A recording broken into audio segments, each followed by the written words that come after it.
Hi ಸ್ನೇಹಿತರೆ, ನಮ್ಮ ದೇಶದಲ್ಲಿ ಮೂರ್ತಿ ಪೂಜೆ ಮಾಡೋರು ಎಷ್ಟು ಜನ ಇದ್ದಾರೆಯೋ ಮೂರ್ತಿ ಪೂಜೆಯನ್ನು ವಿರೋಧಿಸೋರೂ ಕೂಡ ಅಷ್ಟೇ ಸಂಖ್ಯೆಯಲ್ಲಿ ನಮಗೆ ಕಾಣಿಸುತ್ತಾರೆ. ಗೆಳೆಯರೇ, ನೀವು ವಿಷ್ಣುವಿನ ದಶಾವತಾರಗಳ ಬಗ್ಗೆ ಕೇಳಿರುತ್ತೀರಾ? ಬ್ರಹ್ಮನ 5 ತಲೆಗಳ ಬಗ್ಗೆಯೂ ಕೇಳಿರುತ್ತೀರಾ? ಆದರೆ 5 ತಲೆಗಳಿರುವ ಶಿವನ ರೂಪವನ್ನು ನೀವು ನೋಡಿದ್ದೀರಾ? ಅಥವಾ ಕೇಳಿದ್ದೀರಾ? ನೋಡಿದ್ರೆ ಕಮೆಂಟ್ನಲ್ಲಿ ತಿಳಿಸಿ. 5 ತಲೆಯ ಶಿವನನ್ನು ಯಾರೂ ಸಹ ನೋಡಿರಲು ಸಾಧ್ಯವಿಲ್ಲ. ಏಕೆಂದರೆ ನಮ್ಮ ಸಂಸ್ಕೃತಿಯಲ್ಲಿ ಶಿವನನ್ನು ಲಿಂಗರೂಪದಲ್ಲಿ ಮಾತ್ರ ಪೂಜಿಸುತ್ತಾರೆ. ಆದರೆ ಈ ವಿಡಿಯೋದಲ್ಲಿ 5 ತಲೆಯ ಶಿವನ ಬಗ್ಗೆ ತಿಳಿಯೋಣ ಬನ್ನಿ.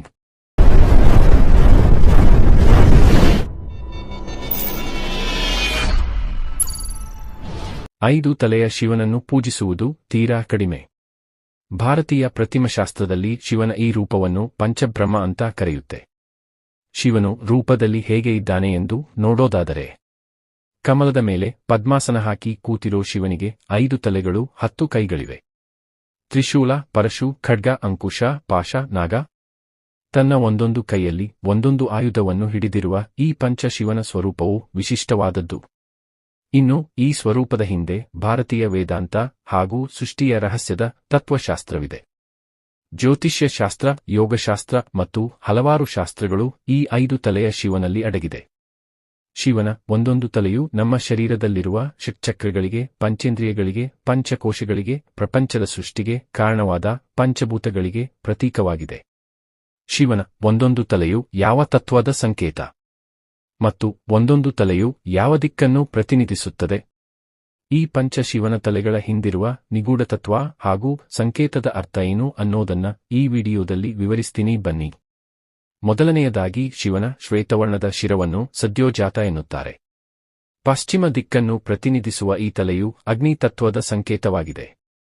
ಮಣಿಪುರ ಚಕ್ರದಲ್ಲಿ ಗುರುತಿಸಲ್ಪಡುವ ಶಿವನ ಈ ಸದ್ಯೋಜಾತ ಸ್ವರೂಪವು ಮನೋಮಯ ಕೋಶದ ಸಂಕೇತವಾಗಿ ನಮ್ಮ ಇಚ್ಛಾಶಕ್ತಿ ಹಾಗೂ ಕ್ರಿಯಾಶಕ್ತಿಗೆ ಕಾರಣವಾಗುತ್ತದೆ. ಕೆಂಪು ಬಣ್ಣದ ಶಿವನ 2ನೇ ತಲೆಯನ್ನು ವಾಮದೇವ ಅಂತ ಕರೆಯುತ್ತಾರೆ. ಉತ್ತರ ದಿಕ್ಕನ್ನು ಪ್ರತಿನಿಧಿಸುವ ಈ ತಲೆಯು ಶಿವನ ಅರ್ಧಾಂಗಿಯ ಶಕ್ತಿಯ ಸಂಕೇತವಾಗಿದೆ. ಶಿವನ ಈ 2ನೆಯ ತಲೆಯು ವಾಯು ತತ್ವದ ಕಥೆಯನ್ನು ನಮ್ಮ ಮುಂದೆ ತೆರೆದಿಡುತ್ತದೆ. ನಮ್ಮ ಹೃದಯ ಸ್ಥಾನದಲ್ಲಿರುವ ಅನಾಹತ ಚಕ್ರದಲ್ಲಿ ಗುರುತಿಸಲ್ಪಡುವ ವಾಮದೇವ ನಮ್ಮ ಶರೀರ ಹಾಗೂ ಮನೋರೋಗಕ್ಕೆ ಕಾರಣನಾಗುತ್ತಾನೆ. ಇನ್ನು ಶಿವನ 3ನೆಯ ತಲೆಯು ಬಂದು ಬೂದು ಬಣ್ಣದಿಂದ ಕೂಡಿರುವ ಅಘೋರ ಸ್ವರೂಪ. ಇದು ದಕ್ಷಿಣ ದಿಕ್ಕಿನ ಸಂಕೇತವಾಗಿದೆ. ಜಲ ತತ್ವವನ್ನು ಪ್ರತಿನಿಧಿಸುವ ಈ ತಲೆಯು ಸ್ವಾಧಿಷ್ಠಾನ ಚಕ್ರದ ಅಧಿಪತಿಯಾಗಿ ಜ್ಞಾನಶಕ್ತಿಯನ್ನು ವೃದ್ಧಿಸುವ ಪ್ರಾಣಮಯ ಕೋಶವಾಗಿದೆ. ಶಿವನ 4ನೆಯ ತಲೆ ಬಂದು ಹಳದಿ ಬಣ್ಣದ ಭೂತತ್ವ ಹಾಗೂ ಮೂಲಾಧಾರ ಚಕ್ರದ ಸಂಕೇತವಾಗಿದೆ. ಇನ್ನು 4 ತಲೆಗಳ ಮಧ್ಯಭಾಗದಲ್ಲಿರುವ ಶಿವನ ಈಶಾನ ತಲೆಯು ಆಕಾಶದ ಸಂಕೇತವಾಗಿದೆ. ಇನ್ನು ಇಷ್ಟೆಲ್ಲ ವಿಶೇಷತೆಗಳನ್ನು, ಸಾಂಕೇತಿಕ ಅರ್ಥಗಳನ್ನು ಹೊಂದಿರುವ ಶಿವನ ಈ ಪಂಚ ಸ್ವರೂಪ ಅನೇಕ ಶಾಸ್ತ್ರಗಳಲ್ಲಿ ಹೇಳಲಾಗಿದೆ. ಅದರಲ್ಲಿ ಪ್ರಮುಖವಾಗಿ ಕೃಷ್ಣಯಜುರ್ವೇದದಲ್ಲಿ ಬರುವ 32 ಉಪನಿಷತ್ತುಗಳ ಪೈಕಿ ಒಂದಾಗಿರುವ ಪಂಚಬ್ರಹ್ಮ ಉಪನಿಷತ್ತಿನಲ್ಲಿ ಪಂಚಶಿವನ ಈ ರೂಪದ ಹಿಂದಿರುವ ರಹಸ್ಯದ ಕುರಿತು ಸಾಕಷ್ಟು ವಿವರಗಳನ್ನು ಹೇಳಲಾಗಿದೆ.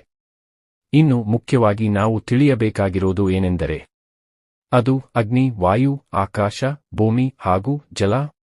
ಈ ಪಂಚಭೂತಗಳಲ್ಲಿ ಯಾವ ಒಂದು ತತ್ವ ಇಲ್ಲದೆ ಇದ್ದರೂ ಸಹ ಈ ಜಗತ್ತಿನಲ್ಲಿ ಯಾವ ಸೃಷ್ಟಿಯೂ ಬದುಕುವುದಕ್ಕೆ ಸಾಧ್ಯವಾಗುವುದೇ ಇಲ್ಲ. ಇನ್ನು ಮನುಷ್ಯನ ಈ ಹುಟ್ಟಿಗೆ ಕಾರಣವಾಗಿರುವುದು ಸಹ ಈ ಪಂಚಭೂತಗಳೇ ಆಗಿದೆ. ಎಲ್ಲಾ ಜೀವಿಯೂ ಹಾಗೂ ಪ್ರಕೃತಿಯ ಅಸ್ತಿತ್ವಕ್ಕೆ ಕಾರಣವಾಗಿರುವುದು ಈ ಪಂಚಭೂತಗಳೇ. ಹೀಗಾಗಿ ಮನುಷ್ಯ ಮತ್ತು ಪ್ರಕೃತಿಯು ಬೇರೆ ಬೇರೆ ಅಲ್ಲ, 2 ಒಂದೇ. ಇನ್ನು ಜ್ಯೋತಿಷ್ಯ ಶಾಸ್ತ್ರದ ಪ್ರಕಾರ ಪಂಚಶಿವನ ಒಂದೊಂದು ತಲೆ ಕೆಲವು ಗ್ರಹಗಳನ್ನು ಪ್ರತಿನಿಧಿಸುತ್ತದೆ. ಉದಾಹರಣೆಗೆ ಶಿವನ ಘೋರಸ್ವರೂಪ ಸೂರ್ಯ, ಮಂಗಳ ಮತ್ತು ಕೇತು ಗ್ರಹಗಳನ್ನು ಪ್ರತಿನಿಧಿಸುತ್ತದೆ. ವಾಮದೇವ ರೂಪವು ಶುಕ್ರ ಹಾಗೂ ಚಂದ್ರ ಗ್ರಹಗಳನ್ನು ಸಂಕೇತಿಸುತ್ತದೆ. ಸದ್ಯೋಜಾತ ಬುಧ ಗ್ರಹವನ್ನು ಸಂಕೇತಿಸಿದರೆ ಈಶಾನ ಗುರು ಗ್ರಹವನ್ನು ಸಂಕೇತಿಸುತ್ತದೆ. ತತ್ಪುರುಷ ಶನಿ ಹಾಗೂ ರಾಹು ಗ್ರಹಗಳನ್ನು ಸಂಕೇತಿಸುತ್ತದೆ. ಹೀಗಾಗಿಯೇ ಒಂದೊಂದು ಗ್ರಹದ ದೋಷ ಪರಿಹಾರಕ್ಕೆ ಪಂಚಶಿವನ ಒಂದೊಂದು ಶಿರಸ್ಸಿಗೆ ಸಂಬಂಧಿಸಿದ ಸ್ತೋತ್ರವನ್ನು ಪಠಿಸುವಂತೆ ಜ್ಯೋತಿಷಿಗಳು ಹೇಳುತ್ತಾರೆ. ಇದಿಷ್ಟು ಪಂಚಶಿವನ ಮೂರ್ತಿ ಹಿಂದಿರುವ ವಿಶೇಷ ಅರ್ಥಗಳ ಕುರಿತಾದ ಸಂಕ್ಷಿಪ್ತ ಮಾಹಿತಿ. ಮುಂದಿನ ವಿಡಿಯೋದಲ್ಲಿ ಮತ್ತೊಂದು ಇಂಟ್ರೆಸ್ಟಿಂಗ್ ವಿಷಯದೊಂದಿಗೆ ಬರ್ತೀನಿ. ಧನ್ಯವಾದಗಳು.